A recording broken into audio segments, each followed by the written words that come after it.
Today, we're going to be looking through the entire history of Blox Fruits, going back to update 1 all the way to current update 25. And we're going to be ranking them all in a tier list to find out which update was Blox Fruits Prime. Starting with update 1. Now, Blox Fruits used to actually be called Blox Peace back then, and the game looked honestly completely different. Like, this is how the game looked back then. It looked honestly way worse than it is right now. The level cap in update 1 used to also only be 300, and the game released with these 12 fruits. The worst one being the bomb fruit, and the best one being the Buddha fruit, which is still one of the most loved fruits today. Update 1 also released with a bunch of swords, guns, and accessories, some of which we even love today, like the Dark Blade. This update, while not having the best and most content, really set the tone for what would turn Blox Fruits into the greatest Roblox anime game of all time. Let me just say, what were these effects back then, bro? That's what it looked like when you killed an NPC, which goes to show you how far the effects in Blox Fruits has come today. Look at that, it looks way better. But for update 1, we really can't disrespect it and put it anywhere other than best updates tier, because without update 1 we wouldn't have any other update follow. But what about update 2? Now, this was the first actual update that got added to the game, which came out 5 months after the game released, and with it came a few cool things, such as the level cap being raised to 500 and the release of the Phoenix and Spring fruits. And in case y'all are curious, this is how the Phoenix fruit used to look back in update 2. I mean,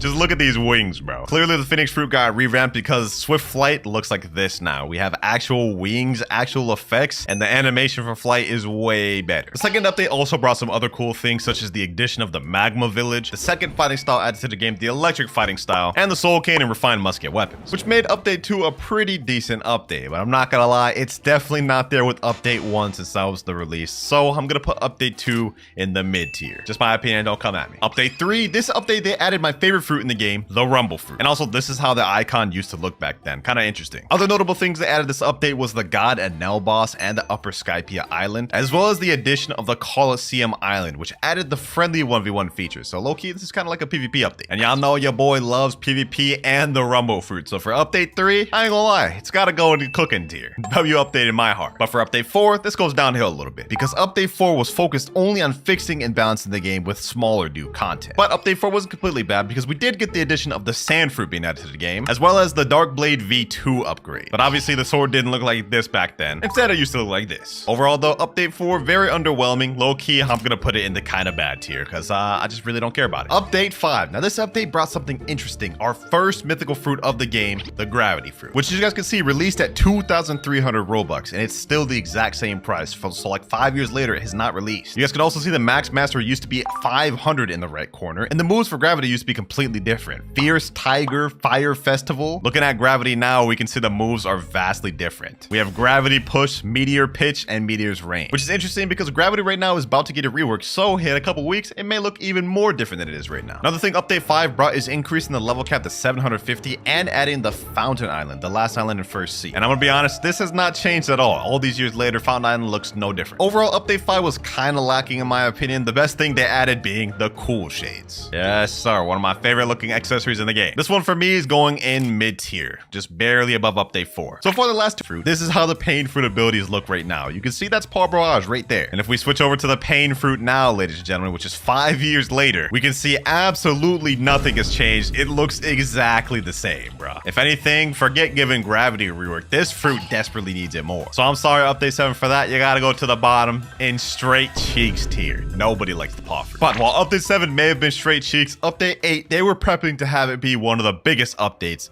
ever. Because for update 8, we got the addition of the Second Sea, and they added a bunch of new islands, being the Kingdom of Rose, the Green Zone, Dark Arena, the Remote Island, and the Graveyard. We also got a level cap increase to 1,000, a bunch of new swords, specifically Sadie, Shusui, and Wando, most memorably. 2 of some of the most beloved guns even to today, Kabucha and Acid Rifle, were added this update. One of the best methods for grinding fruits, the Factory Raid, a bunch of new accessories, 5 new bosses to fight, and a new raid boss being the Darkbeard boss, and most importantly, the biggest addition in update 8, the Barrier fruit. Yeah, the Barrier fruit is the only fruit they added this update. I don't really know why, but let me say this has not changed a single time since it got released. Like, look at this. Barrier Towers is the ultimate move on Barrier back then, and this looks exactly the same now. No different. That said, update 8 was a massive update even to today's standards, and I'm not gonna lie, because of that, it's gotta go in best updates tier. It really changed the game, adding a whole extra seat. And with how crazy update 8 was, update 9 was probably mid, right?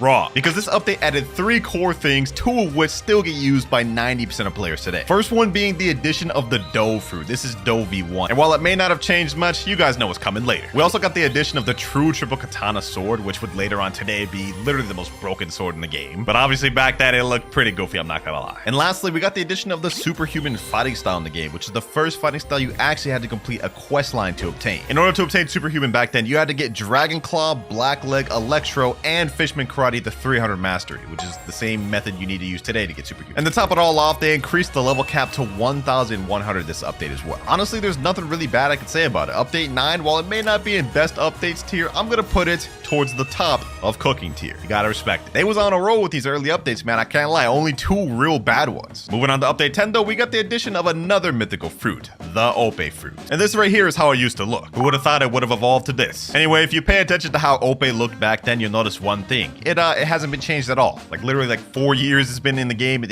has not changed. But I wasn't even playing back then, to be honest, so it's not really a big deal for me. But we gotta do Control some justice, man. We need that rework. Overall, on the smaller side of an update, I'm gonna put this one in mid tier. Definitely was not as hype as update 8 or 9. Now, update 10 may have been lackluster, but trust me, they brought it back with update 11, because this was the introduction of the raid system. And the update came up with 3 fruits to awaken: the ice fruit, the flame fruit, and the quake fruit. And how you would awaken them is going through different raids for each fruit. Each single one had like different bosses and NPCs you'd have to fight to awaken them. This update, they also added the fragment system, which replaces rare artifacts. They used to use those back in the day to do stat resets and buy stuff like that. And other than that, it's just a bunch of balance changes and bug fixes. So yeah, they were cooking this update. Me personally, awakenings are one of my favorite features, so I'm gonna put this in the cooking tier, actually above update 9. Update 12 doubles down on the awakenings, adding 2 more, being the light fruit and the dark fruit awakening. We can see Rip Injure himself literally showcasing the light fruit. I'm not gonna lie, the light fruit, even the awakening or not awakened, has been revamped like a bunch of times. This update, we also got the addition of the ghoul race. I mean, they added the haunted ship, and if you talk to this NPC, you get to become a ghoul, making ghoul the first race that requires a quest line to finish it. And last thing worth noting is that the Midnight Blade also got added this update,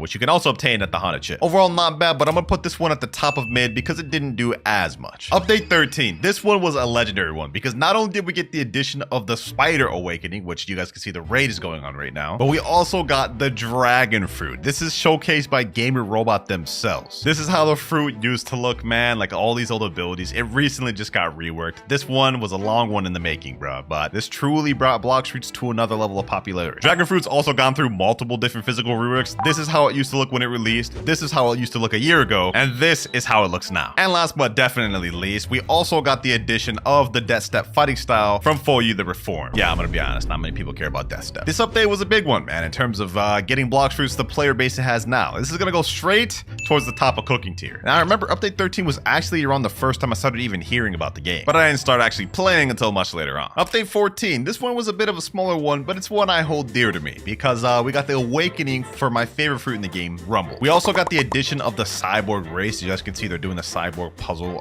right now. We also got the addition of the Sharkman karate fighting style, and they also added the Forgotten Island, which is the island you guys are seeing right now. And if you pay close attention, yeah, Sharkman karate has not changed after all these years. Not that I think it really needs to be. Didn't look too bad then. We also, for the first time, got the introduction of hockey colors, and we add a bunch of different ones like bright yellow, yellow sunshine, orange soda, slimy green here, green lizard, and blue jeans. The coolest thing they added to this update though was YouTuber kill rewards. Killing selected YouTubers will reward you with a special title. So we finally got custom titles in the game at this point. That said though, update 14 didn't do anything super crazy, so I'm gonna put this one in mid tier. But let me tell you, while the previous update may have been a little lackluster, they wanted to make update 15 the biggest to date. They added 7 new fruits in the game, one of which being a mythical fruit, the Venom, which this is how it looked when it first released. And the other 6 that were added was the Spin Fruit, Door, Kilo, Diamond, Love, and Falcon. 2 new fruit awakenings were added as well, which are some of the most popular in the game, which were for the Buddha fruit and the Magma fruit. The level cap was also raised to 2,000 in that update, which is close to the current 2,600 we have now. And most importantly, they said goodbye to the second sea and moved on to the third sea, adding many new islands like Sea Castle, Hydra Island, Port Town, of course, Great Tree, and Floating Turtle. And that's not even it, because this is the same update. They also added the Electric Claw fighting style, which you can get from previous hero. They added some of the best swords in the game like Yama, Tushita, and Dark Dagger. And one of the most important and fun features they added this update, which actually changed the game forever, was the addition of the treasure storage and fruit trading storage. These These chests allowed you to store fruits in a treasure inventory, which you could then pull out later to trade with players. Hey, no matter how you cut it, update 15 was one of the most influential updates, both for Third Sea, trading, and some crazy fruit awakenings, man. I gotta say, this is going straight in best updates tier.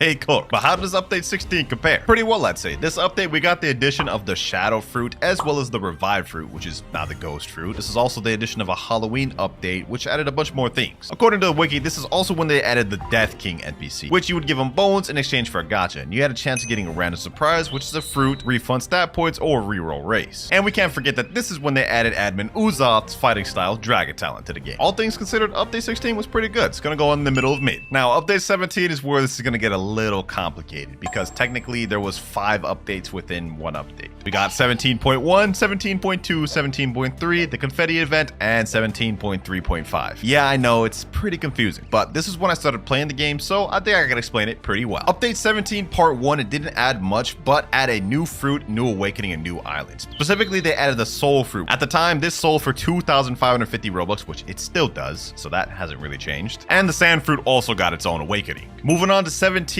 part 2, we got a Phoenix awakening. We also got the new raid bots, which is the Doe Prince and Doe King. We got some cool weapons and accessories like Spiky Trident, Pale Scarf, and many other stuff. But more importantly on this update, we introduced something called a special raid awakening. This may be controversial.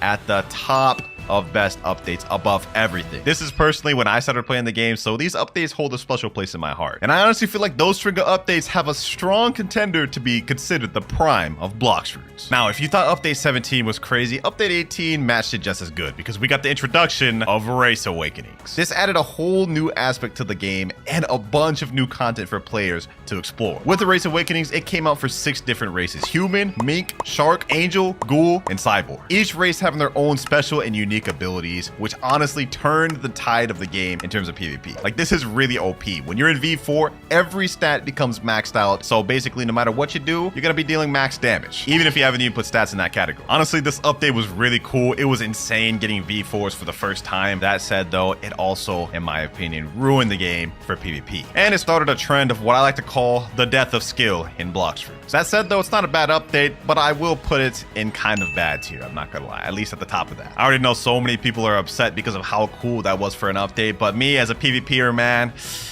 I just can't put it higher. But was update 19 any better? Nah, I don't think so. All we got this update was a Love Fruit rework and the Valentine's shop, which they actually just reused 2 years later, like a month ago. Now, I don't think this update was bad, but I just don't think it added as much. I mean, the Love rework itself is nice, but the Valentine's event wasn't really that fun. It was just kind of boring and very grindy. So in my opinion, update 19, I'm not gonna lie, it's going straight to kind of bad tier. 2 kind of bad tiers in a row, man. Who would have thought? But now we have only 6 more updates to go through, ladies and gentlemen, and these ones are gonna be tough. Starting with update 20 next. This was a pivotal time for the game and for my channel. We got the introduction of the sound fruit as well as the mammoth fruit. Damn near every single sword in the game got a complete rework, making the abilities look a lot better. Specifically, one of them, true triple katana. This rework actually made this like the best sword in the game. I mean, look at this. Y'all saw how it looked earlier? This is how it looks now. And that's just the tip of the iceberg of what was added this update. The kilo fruit that was added a few updates back was removed and replaced by the rocket fruit. We got a brand new island being Tiki Outpost, also with a new feature called enchantments, which allows you to upgrade your weapons and guns even further, being able to give them blessings like this. You guys can see I have a frost blessing on my true katana, and on my cursed dual katana I have a burn blessing. This made the game a little bit pay to win, but I honestly really like this feature because they're cool. One of the best and also annoying features update 20 brought was sea events. They added a ton of different sea events and RNG events that could spawn while you're out at sea,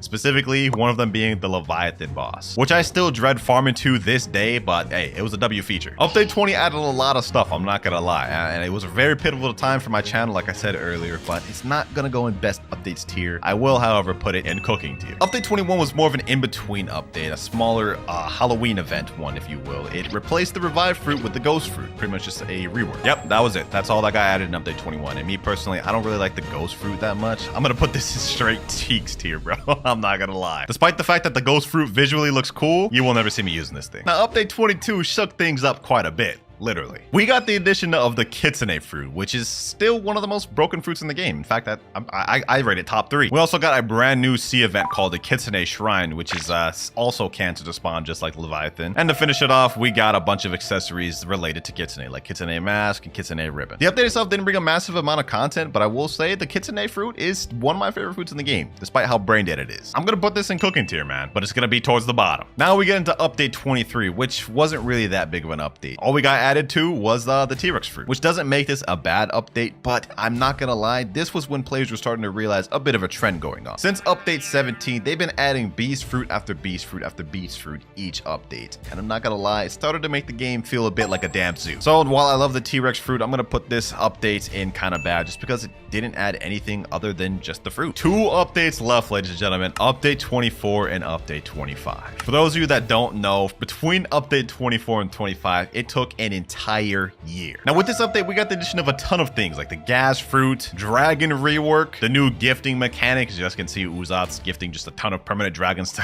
Zeolus. And we even got 2 different variants of dragon. We got Dragon East and Dragon West. We also got a brand new hockey system called Berries. It's a new way of obtaining hockey, which makes it a little more entertaining. And we got the Michael Jackson NPC. And so much more was added, like the Draco race, Draco Awakening, and the Dragon Storm and Dragon Heart weapons. Now looking at everything that was added in update 24, you're probably thinking this is gonna go in its best updates tier, right?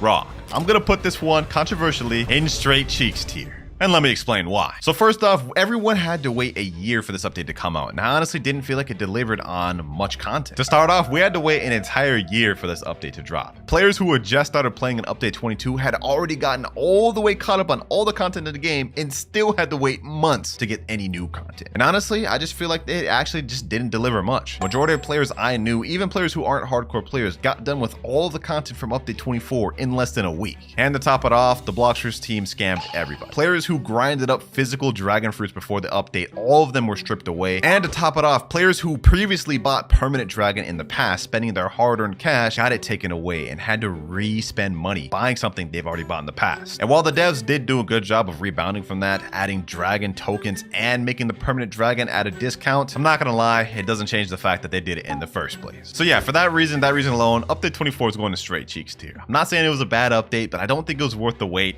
And we got scammed. And last but not least, we got update 25, which all that gave us was the addition of the Yeti fruit, as you guys can see here. We also got the Christmas event added back, which is like the 3rd time they added it, so this wasn't really anything crazy to me. We also got chromatic dragon skins, which I actually really liked the addition of. I don't know, something about just having skins and cosmetics I really enjoy in games, so I did like that a lot. But while I'm personally a fan of the Yeti fruit, like I said, it's been a trend of just straight beast fruits being added multiple times over. So yeah, I'm not gonna lie, I wasn't too happy to have another damn beast fruit to worry about in public servers. That said though, I did enjoy update 25 more than update 24, so I'm gonna put this in the middle of kind of bad tier. Well, this is all the updates of recent ranked from worst to best. So if I had to answer the question of what update I think is Blox Fruits Prime, gotta give it to update 17. That's all for this video though, ladies and gentlemen. Hopefully you guys enjoyed it. Let me know if you disagree, and also comment down where you predict update 26 will be placed.